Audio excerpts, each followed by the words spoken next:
15 বছর ধরে কোন নেতা কর্মী সাধারণ মানুষের কোনো খোঁজ খবর নেয়নি।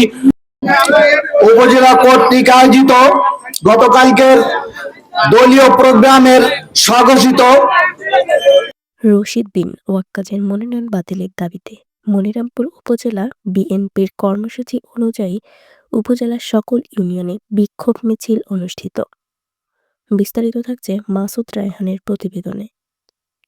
আগামী ত্রয়োদশ জাতীয় সংসদ নির্বাচনে মনিরামপুর উপজেলা বিএনপির সভাপতি শহীদ মোহাম্মদ ইকবাল হোসেনের মনোনয়ন পরিবর্তন করে জমিয়তে উলামা ইসলামের রশিদ বিন ওয়াক্কাজে প্রদান করার প্রতিবাদে স্থানীয় বিএনপির নেতাকর্মীদের মধ্যে হতাশা বিরাজ করছে।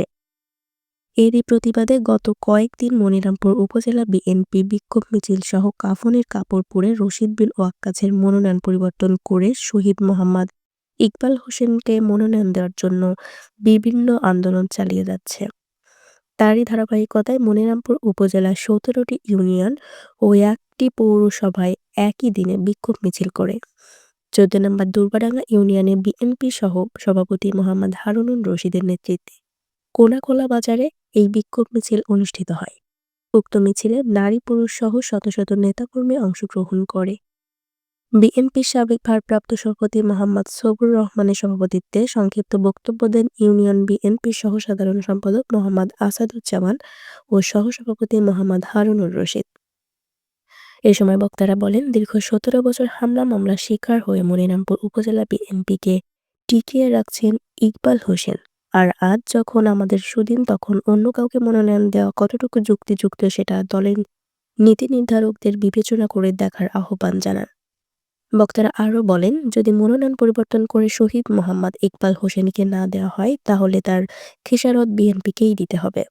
তাই তারা দলের হাইকমান্ডারদের উদ্দেশ্য করে বলেন, আমরা স্থানীয় দল করি, আমরা যেটা বুঝি আপনারা দূর থেকে বুঝতে পারেন না। তাই দলের ভালোর জন্য মনিরামপুরে বিএনপির ভালোর জন্য রশিদ বিন ওয়াক্কাজকে পরিবর্তন করে শহীদ মোহাম্মদ ইকবাল হোসেনকে মনোনয়ন দিন। আরও বিস্তারিত জানতে চোখ রাখুন জাতীয় দৈনিক অভয়নগর পত্রিকায়।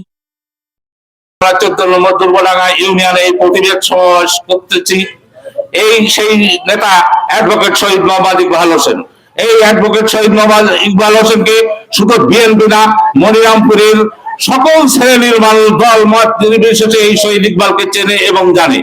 শহীদ ইকবাল এমন একটি নেতা যে দীর্ঘ 15টি বছর আন্দোলন সংগ্রাম, জেল জুলুম অত্যাচারের বিরুদ্ধে লড়াই করে আজকে বিজয়ের প্রকারে এসে একটা কুচক্রী মহল এই বিএনপির মনোনয়নকে ছিনিয়ে নিয়ে অন্য একটি ভোটবিহীন একটা জোট, তার সঙ্গে জোট করে আমাদের এই দীর্ঘ আন্দোলনের সংগ্রামের যিনি নেতৃত্ব দিয়েছেন অ্যাডভোকেট শহীদ ইকবাল হোসেন, সেই ওই শহীদ 15 বছর ধরে কোন নেতা কর্মী সাধারণ মানুষের কোনো খোঁজ খবর নেয়নি। সেই রশিদ বিন ওয়াক্কাজ মনোনয়ন দিতে যাচ্ছে। এই ভুল ভ্রান্তির প্রকালে এই মনিরামপুরের সাধারণ মানুষ যারা দীর্ঘ 15টি বছর অন্যায় অত্যাচারের পুলিশের